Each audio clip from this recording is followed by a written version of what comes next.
তো দেখুন আজকে করবো গোটা আমের আচার। তো এই যে আমগুলোকে আমি সর্বপ্রথম কেটে নিয়েছি। তো এই যে দেখো, এই যে সর্ষে আছে, ধনে আছে, জিরে আছে, লঙ্কা আছে, এগুলো আমি গুঁড়ো করব। কাঁচা মশলাগুলো রোদে দিয়ে দিয়েছিলাম, গুঁড়ো করব। দিয়ে তারপরে আমি দেখাচ্ছি কী কী করছি। এই যে আমার মশলাটা আমি গুঁড়ো করে নিয়েছি, দেখতে পাচ্ছেন।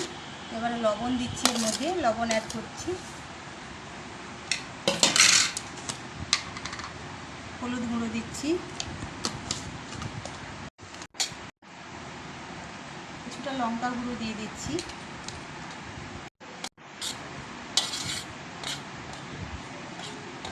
তো এইভাবে মশলাটাকে এই যে মিক্স করে নিচ্ছি। এই যে আমের মধ্যে এই ভরে ভরে করে সমস্ত মশলাগুলো দিয়ে দেবো।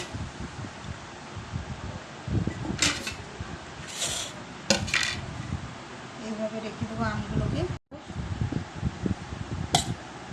এই মশলাটা খুবই খেতে ভালো লাগবে।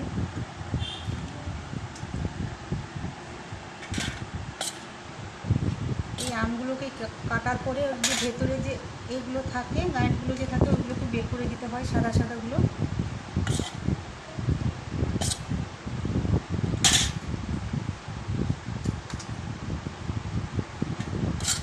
দেখো বন্ধুরা, এইগুলো আমি সমস্ত করে ভরে দিয়েছি মশলাগুলো।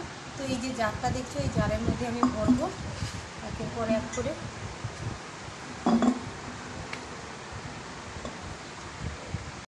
জারে আমগুলো ভরে নিয়েছি, আর আমি সর্ষে তেলকে গরম করে আমি ঠান্ডা করে জারের মধ্যে ভরে দিচ্ছি।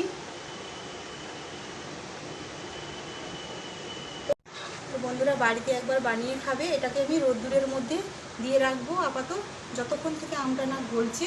তো 15 দিন মতন এটা রোদের মধ্যে থাকবে। তো বাড়িতে বানিয়ে খাবে, খুব সুন্দর, ভীষণ খেতে ভালো লাগে।